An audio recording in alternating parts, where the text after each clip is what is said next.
다 함께 말씀 보시겠습니다. 오늘 주신 하나님의 말씀은 느헤미야 5장 14절에서 19절까지의 말씀입니다. 느헤미야 5장 14절에서 19절까지의 말씀을 우리 한 목소리로 합독하도록 하시겠습니다.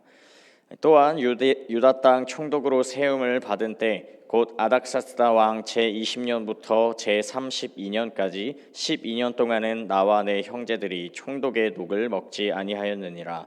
나보다 먼저 있었던 총독들은 백성에게서 양식과 포도주와 또 은 40세겔을 그들에게서 빼앗았고 또한 그들의 종자들도 백성을 압제하였으나 나는 하나님을 경외함으로 이같이 행하지 아니하고 도리어 이 성벽 공사에 힘을 다하며 땅을 사지 아니하였고 내 모든 종자들도 모여서 일을 하였으며 또 내 상에는 유다 사람들과 민장들 150명이 있고 그 외에도 우리 주위에 있는 이방 족속들 중에서 우리에게 나아온 자들이 있었는데 매일 나를 위하여 소 한 마리와 살찐 양 6마리를 준비하며 닭도 많이 준비하고 열흘에 한 번씩은 각종 포도주를 갖추었나니 비록 이같이 하였을지라도 내가 총독의 녹을 요구하지 아니하였음은 이 백성의 부역이 중함이었더라. 내 하나님이여, 내가 이 백성을 위하여 행한 모든 일을 기억하사 내게 은혜를 베푸시옵소서. 아멘. 오늘 함께 보신 느헤미야 5장 14절에서 19절의 이 말씀과 함께 우리 5장 전체의 말씀은 성벽을 재건하는 일이 이루어졌던 그 내용을 다루는 느헤미야서의 그 내용의 중간에 삽입된 말씀입니다. 왜냐하면 느헤미야가 성벽을 재건했던 것은 아닥사스다 왕 제위 20년에 유대 지역 총독으로 부임하여서 예루살렘에 도착한 기원전 444년이었기 때문이었습니다. 그렇게 시작된 성벽 재건 공사는 6장 15절에 보시면 무려 52일이라는 짧은 기간 동안 마쳐졌다고 기록하고 있습니다. 이 5장의 말씀을 제외한 느헤미야 전체의 말씀이 이 52일의 성벽 재건과 관련된 사건과 이야기를 다룬 것과 달리 오늘 함께 보신 이 본문 말씀은 그로부터 12년이 지난 그 이후의 시점의 이야기를 기록하고 있는 것입니다. 갑자기 중간에 난데없이 왜 성벽 재건 이야기를 하다가 12년 후에 이야기가 이렇게 끼어 들어가야만 했었던 이유는 성벽 재건을 통한 하나님의 백성 이스라엘 공동체가 이 회복되는 것과 함께 이스라엘 공동체 안에 해결되어야만 했던 간과할 수 없는 중요한 문제가 있었기 때문이었습니다. 그것은 바로 공동체 내부에 존재했던 경제적인 문제였는데요.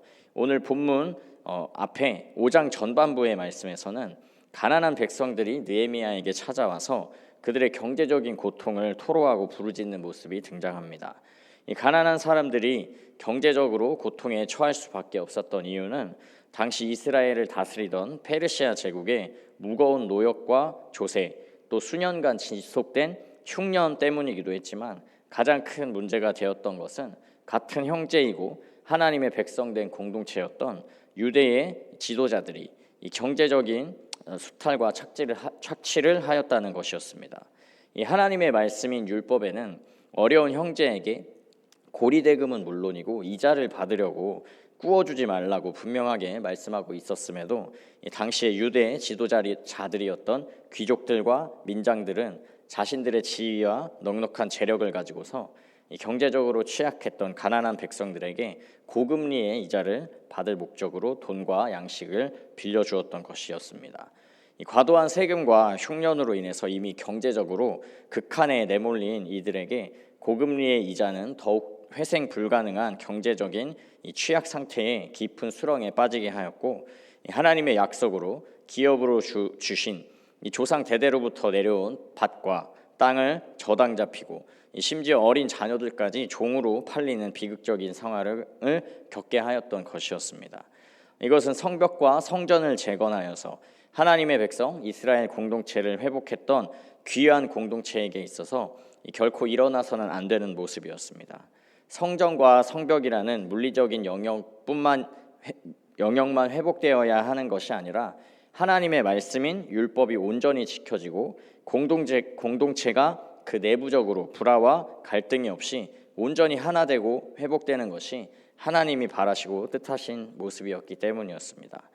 그렇기에 느헤미야는 공동체의 온전한 회복과 하나됨을 위하여서 욕심을 따라 형제들에게 이자와 고금리를 취했던 이들을 꾸짖고 책망하여 그들의 잘못된 행위를 바로잡고 가난한 백성들을 돌보아서 하나님의 백성 이스라엘 공동체를 사회의 정의적인 측면에서 그들의 공동체 내부적인 측면에서 온전히 세우는 일을 하였던 것이었습니다. 이 과정 가운데 느헤미야의 리더십이 돋보이게 되었던 것이 바로 오늘 이 본문의 말씀이었는데요. 사실 앞선 경제적인 착취의 그 문제는 어제 오늘 발생했던 단기간 일어난 일이 아니었습니다. 느헤미야 이전 총독의 때부터 수년에 걸쳐서 켜켜이 쌓이고 관행처럼 당연한 것처럼 누적된 문제였는데요. 그런 문제를 느헤미야의 말과 책망만으로 한순간에 고치고 그 잘못된 관행을 바로 잡는다는 것은 결코 쉬운 일이 아니었습니다. 그러나 느헤미야의 말과 책망을 들은 이 백성의 지도자들, 그 자신들의 동족들에게 착취했던 그 지도자들은 어떤 변명과 말도 하지 않고 순순히 그들의 죄를 인정하고 잘못을 바로 잡는 일이 일어났었는데요. 엄청난 강제력을 동원해서 그들에게 강요한 것도 아닌데 이런 일이 가능했던 것은 느헤미야가 번지르르하게 말만 하는 리더가 아니라 그의 말에 무게와 영향력을 실어주는 행동하는 리더였기 때문이었습니다. 그는 가난한 형제들을 착취하는 지도자들의 잘못을 책망하고 꾸짖기만 했던 리더가 아니라 몸소 바른 모범과 해야 할 바를 행동과 삶으로 나타내 보인 솔선수범의 리더였습니다. 그가 총독이 된 후로 12년이라는 긴 시간 동안 마땅히 받아야 할 총독의 녹봉을 받지 않았습니다. 이 총독은 자신들이 치레하는 지역의 지역민으로부터 백성들로부터 세금을 부과하여서 자신과 또 자신을 따르는 사람들의 녹봉을 충당하는 것이 당시 당연한 권리였고 당연한 일이었음에도 느헤미야는 그렇게 하지 않았던 것입니다. 이 지역 최고 관리자였던 총독이 먼저 솔선수범해서 마땅히 받아야 할 권리도 취하지 않았기 때문에 그 아래의 측근들도 백성들을 압제하거나 착취하지 않았습니다. 그 이전에는 총독들로부터 백성들을 착취하고 그들로부터 녹봉을 취하였기 때문에 그 아래에 있던 측근들이 호가호위하며 백성들을 압제하는 일이 너무나도 빈번히 일어나는 일상이었음에도 불구하고 느헤미야 때는 그렇지 않았다는 것인데요. 그는 자신의 그 마땅한 권리를 취하는 것을 포기하는 것에서 더 나아가서 자신의 사유 재산을 통하여서 이방인에게 팔린 유다 형제들을 도로 찾아오는 일들도 있었습니다. 또 자신과 함께 공적인 업무를 담당했던 사람들에게 이 마땅히 제공해야 하는 매일의 식사와 그 포도주 등을 백성들로부터 취하지 않고 자신 스스로의 힘으로 제공하고 감당했다라고 오늘 후반부의 말씀에 또 그렇게 나오고 있는데요.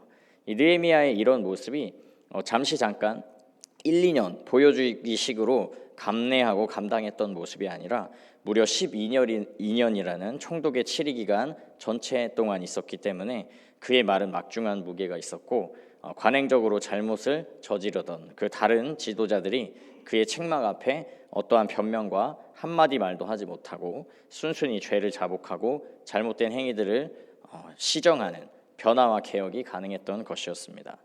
느헤미야가 12년이라는 긴 시간을 흠잡을 것 없는 모범적인 리더의 삶을 살아갈 수 있었던 것은 15절의 말씀에 그가 고백하는 것과 같이 그는 하나님을 경외하는 사람이었기 때문에 가능한 것이었습니다. 그는 하나님을 경외하는 사람이었기 때문에 자신의 사적인 이익과 유익이 앞서지 않을 수 있었습니다. 또한 그는 하나님을 경외하는 사람이었기 때문에 자신에게 허락된 총독이라는 직책을 온전히 하나님의 뜻과 계획을 이루기 위한 통로로서 사용할 수 있었던 것이었습니다. 자신에게 유대의 총독의 자리를 허락하신 하나님의 그 뜻, 예루살렘 성벽을 재건하고 하나님의 백성 이스라엘 민족 유대 공동체를 회복하고 하나 되게 하는 그 하나의 비전과 목표만을 위해서 열심히 달려갈 수 있었던 것인데요. 이 같은 그의 삶을 보시면 그는 비록 예수님 오시기 이전 구약의 사람이었지만 마태복음 6장 33절에 예수님이 약속하신 그 말씀을 경험하고 누리고 살았던 사람같이 보여집니다. 그런즉 너희는 먼저 그의 나라와 그의 의를 구하라. 그리하면 이 모든 것을 너희에게 더하시리라. 그렇게 느헤미야는 하나님을 경외하며 하나님의 나라의 회복을 구하였기 때문에 12년이라는 기간 동안 모든 것을 더하시는 이 하나님을 통해 부족함이 없이 맡은 일들을 감당할 수 있었던 것입니다. 그가 하나님의 의를 구하였기 때문에 그를 통해 공동체가 회복되고 바로 서는 일이 가능했던 것입니다. 바라기는 여기 계신 우리 모든 참평안교회 성도님들도 느헤미야와 같이 하나님을 경외하는 마음으로 나 자신의 유익과 이익, 나의 계획과 비전을 구하는 것이 아니라 오직 먼저 하나님의 나라와 그 의를 구하여서 우리 삶에 모든 것을 더하시는 살아계신 하나님을 경험하고 누리는 복된 모두가 되시기를 소망합니다. 우리를 통해 하나님의 나라를 확장하시고 완성하시는 하나님의 일하심을 맛보아하시는 모두가 되시기를 주님의 이름으로 축복합니다. 기도하겠습니다. 사랑과 은혜가 충만하신 하나님, 오늘도 느헤미야의 말씀을 통해 우리 삶에 구하고 적용해야 할 바가 무엇인지 깨닫게 하시니 감사드립니다. 우리를 주님의 자녀로 백성으로 부르시고 은혜와 생명을 베풀어 주신 이유는 우리 모두가 가정과 직장과 학교 또 허락하신 모든 곳에서 어디에서라도 주님의 말씀과 뜻을 따라 모범적인 삶을 사는 리더와 지도자로 부르신 이 사명을 맡겨주신 것임을 고백하며 나아갑니다. 주의 말씀과 성령을 따라 거룩하고 의로운 삶으로 주님께 영광을 돌리는 삶이 되도록 인도하여 주옵소서. 나아가 주의 나라와 사명을 우리의 삶의 최우선으로 삼으며 삶의 행동과 실천함으로 그의 삶을 모두 드렸던 느헤미야와 같이 우리의 모든 삶을 주님께 내어드리는 인생 다 되게 하시고 그와 같은 삶에 채우시고 더하시고 공급하시고 일하시는 살아계신 하나님을 더욱 풍성히 체험하고 누리는 복된 모두가 되도록 큰 은혜를 베풀어 주옵소서. 감사드리며 살아계신 예수 그리스도의 이름으로 기도합니다. 아멘.